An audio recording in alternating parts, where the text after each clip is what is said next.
40 Jahre ist Uli Hoeneß als Funktionär beim FC Bayern. Erst Manager, dann Präsident. Ich wollte ja möglichst schnell nach oben kommen, aber auch den FC Bayern nach oben führen. Wir haben bei einem Rundgang mit ihm an der Säbener Straße gesprochen. Über die alten Zeiten und über Fortschritt. Ich bin der Meinung, man muss sich weiterentwickeln. Der FC Bayern hatte die Chance, andere hatten sie aber auch. Aber auch über seine Ansprüche. Ich habe immer von den Leuten viel erwartet und viel verlangt, aber war auch bereit, ihnen viel zu geben. Getroffen haben wir uns an seinem Arbeitsplatz. Jetzt sind wir in Ihrem Büro hier als Präsident. Was würden Sie sagen, in diesen 40 Jahren, die Sie als Funktionär beim FC Bayern unterwegs sind, wie haben Sie sich selbst verändert, auch als Typ, als Charakter? Naja, jetzt in den letzten Jahren habe ich das Gefühl gehabt, dass ich ein bisschen ungeduldiger geworden bin.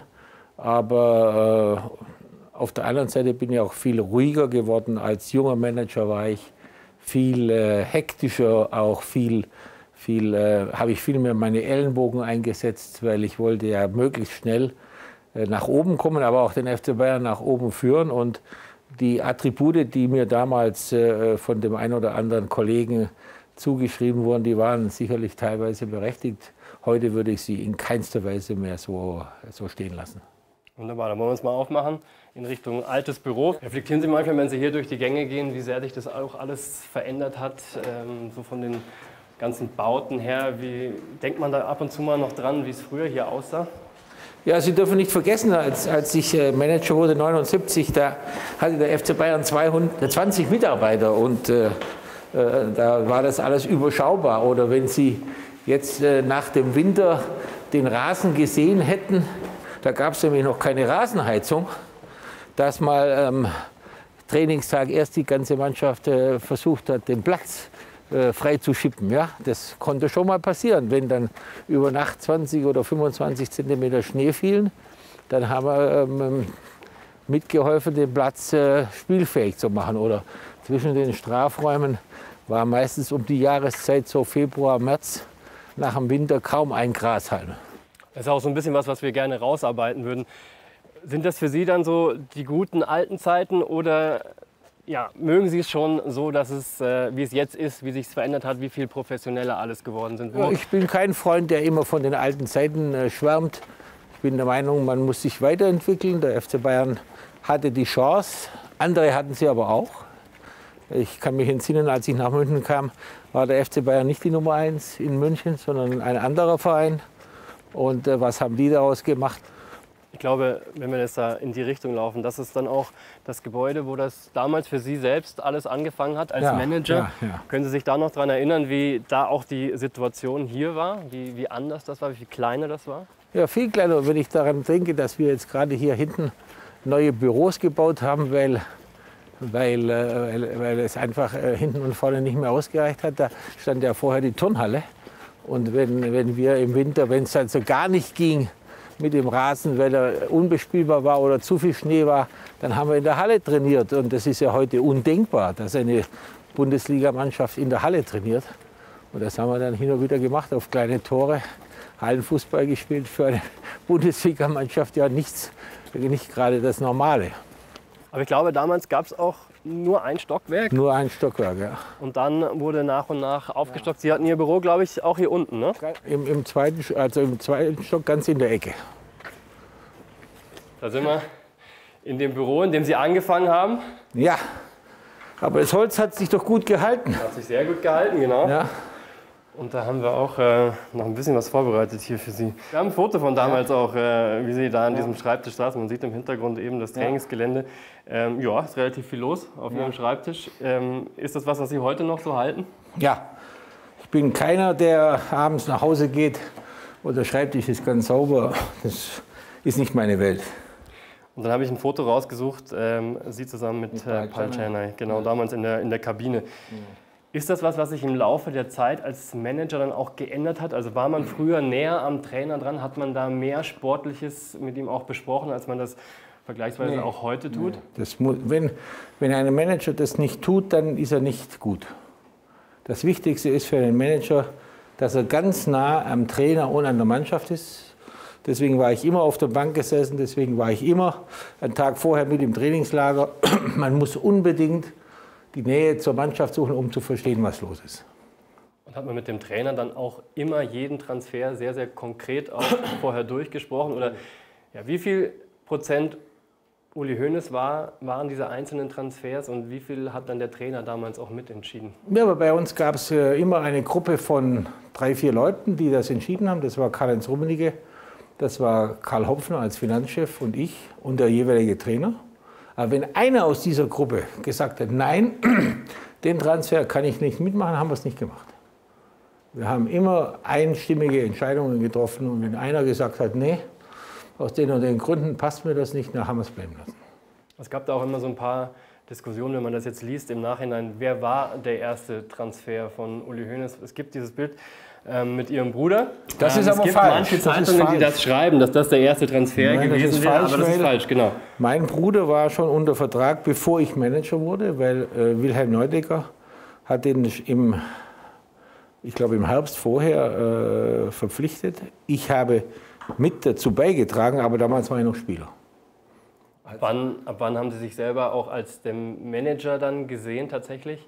Wirklich erst mit Vertragsbeginn oder weil man ja schon liest, dass Sie vorher auch schon das ein oder andere mit zumindest eingeführt haben? Ja, ich habe immer gedanklich mich mit dem Thema sehr beschäftigt, weil ich natürlich immer als Traumberuf den des Managers gesehen habe und dass ich dann mit 27 die Chance hatte, nur weil ich in Nürnberg ein halbes Jahr praktisch in der Diaspora war, aus Münchner Sicht oder einfach weg war, habe ich das Theater, das hier in München war, mit Neudecker und mit der Mannschaft, mit Sepp Maier und dem Theater, ich glaube 6-0 verloren in Düsseldorf oder 7-1, habe ich nicht mitgekriegt. Und in dieser Not hat der Wilhelm Neudecker gedacht, da habe ich ja noch in Nürnberg den Uli Hoeneß, der das immer machen wollte, der kennt sich hier aus, der kann ich mir durchaus vorstellen, dass der das mal macht. Er hat natürlich nie gedacht, dass ich 40 Jahre hier bleiben würde. Aber deswegen hat er mich in seiner Not angerufen und ich habe ja nach Rücksprache mit meinen Ärzten am nächsten Tag zugesagt. Und Sie haben vorhin schon mal gesagt, dass man immer so ein Team braucht, auch um sich rum, das dann funktioniert, man Dinge bespricht. Ich habe in den Vorgesprächen auch Ihre Sekretärin kennengelernt.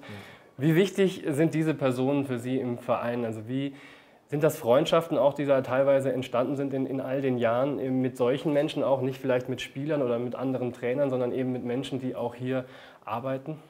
Ja, jeder, der mit mir zu tun hat, ob Spieler, ob auch Sekretärin, die können sich immer darauf verlassen, dass auch außerhalb der Arbeitszeit, wenn sie ein Problem hat, dass ich für sie da bin. Ich denke an Frau Potthoff, meine frühere Sekretärin, die über 70 jetzt ist und die mich regelmäßig im Büro besucht und die auch heute noch weiß, wenn sie ein Problem hat, kann sie zu mir kommen. Das halte ich für eine wichtige Voraussetzung, dass die Zusammenarbeit gut funktioniert.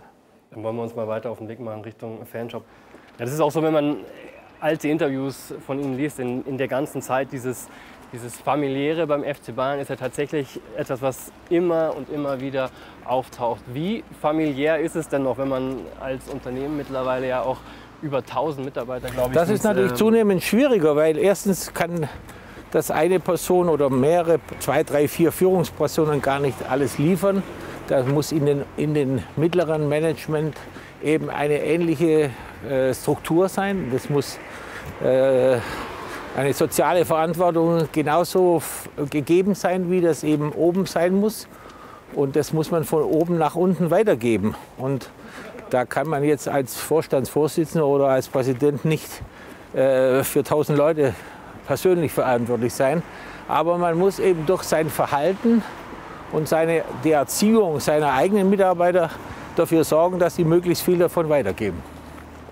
Was sind denn so Attribute, die Sie erwarten oder damals vielleicht auch erwartet haben, als Sie selbst auch noch die Personen um sich herum eingestellt haben? Was war Ihnen da wichtig? Worauf kam es an? Was hat solche Menschen ausgemacht? Warum hat Uli Hoeneß eben genau diese Personen eingestellt?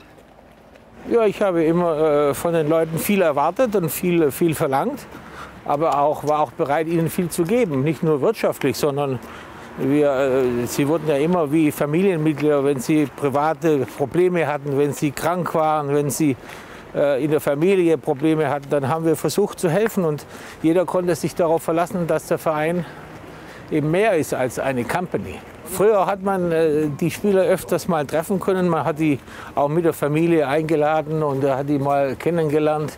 Heute sind die FIFA-Regelungen ja gar nicht, lassen das ja gar nicht mehr zu.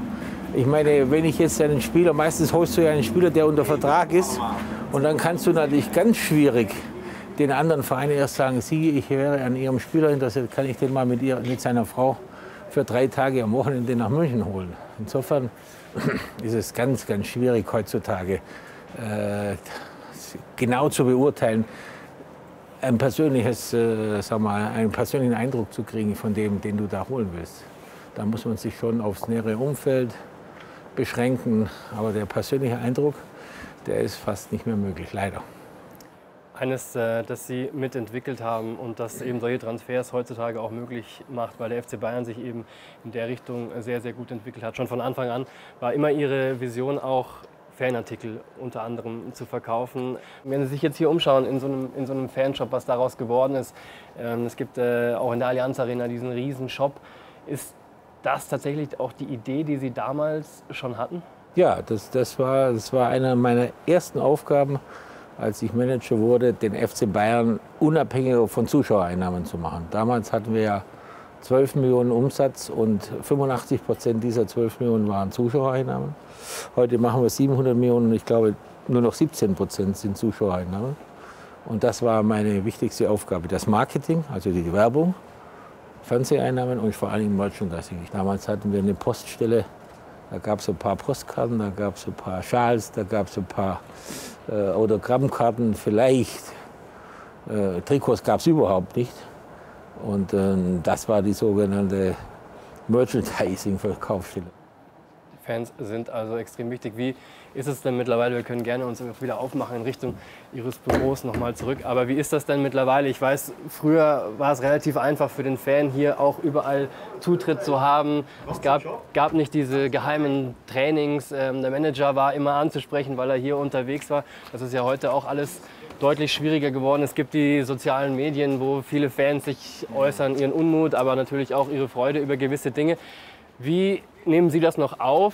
Verfolgen Sie das? Versuchen Sie schon auch noch zu spüren, was der Fan gerne möchte, wo er gerne hin möchte? Das versuche ich sehr zu spüren. Wenn es nach mir ging, würden wir überhaupt nur öffentliche Trainingseinheiten machen. Aber das ist ja leider nicht ganz möglich, weil ein Trainer muss auch vor allen Dingen 1 oder 2 Tage vor dem Spiel taktische Dinge trainieren können, ohne dass der Gegner dann weiß, wie wir Freistöße schießen, wie wir Ecken schießen, wie wir Elfmeter schießen in einem Pokalspiel. Das muss leider sein. Wie nehmen Sie das bei den Spielern wahr? Hat sich das auch bei den Spielern irgendwie verändert? Die waren ja früher auch da wesentlich offener. Man war früher natürlich auch noch unterwegs. Das ist heute ja für Spieler fast nicht mehr möglich, abends aus dem Haus zu gehen, irgendwo in ein Restaurant zu gehen. Aber das liegt nicht an den Spielern, sondern an unserer Gesellschaft, die Spieler vereinnahmt. Ich kann mich erinnern, wenn wir in den 70er Jahren aufs Oktoberfest gegangen sind, da haben wir dem Udo Latte gesagt, heute wir wollen mal morgens trainieren, damit wir ab mittags um 12 auf Oktoberfest gehen können. Da sind wir mit der ganzen Mannschaft übers Oktoberfest. Dann haben wir uns den Kragen voll laufen lassen. Dann sind wir mit der ganzen Mannschaft alle Autogeschichten gefahren. Der fliegende Teppich so lange gefahren, bis einer hinten runtergespuckt hat. Und dann sind wir wieder ins nächste Zelt gegangen. Ja? Stellen Sie sich das mal heute vor. Das wäre die erste Meldung in der Tagesschau. Aber tut Ihnen das auch ein bisschen leid für die Spieler heutzutage, dass das ich glaube, nicht mehr möglich ist? In der Beziehung haben es die Spieler heute nicht so gut wie wir früher. Wir konnten ungezwungener, wir konnten unbeobachteter unsere Freizeit gestalten. Das ist sicherlich ein Preis, den die Spieler für das viele Geld, das sie verdienen, auch mit bezahlen müssen. Und jetzt kurz bevor wir noch mal wieder reingehen, wenn wir jetzt dann doch noch mal, oder wenn Sie hier so drüber blicken, ist das Lebenswerk Uli Hoeneß, ist das zu 80-90% das, was Sie hier aufgebaut haben? Betrachten Sie das manchmal so oder wie nehmen Sie das selbst wahr? Das sollen andere beurteilen. Ich möchte darüber gar nicht sprechen. Das Wort Lebenswerk ist mir sowieso ein bisschen zu hoch. Ich habe immer versucht, den SC Bayern, den ich immer geliebt habe, der mich unglaublich viel zu verdanken habe, das zurückzugeben durch meine Arbeit. Und wenn ich das ganze Gelände hier sehe, wenn ich unser Nachwuchsleistungszentrum sehe, die Allianz Arena, demnächst dieses Basketball-Eishockey-Zentrum im Olympiapark, dann bin ich schon stolz, was da entstanden ist. Jetzt sind wir wieder zurück hier bei Ihnen im Büro und auch da, wir haben ein bisschen angefangen mit dem Bayern-Magazin aus dem Jahr 81. Da haben Sie Ihr erstes Interview gegeben für das Bayern-Magazin und ich finde den Schluss ganz schön, den Sie damals selber gesagt haben. Vielleicht können Sie das nochmal. Moment, ich brauche wieder meine Brille, meine weltberühmte Brille. Da ist sie.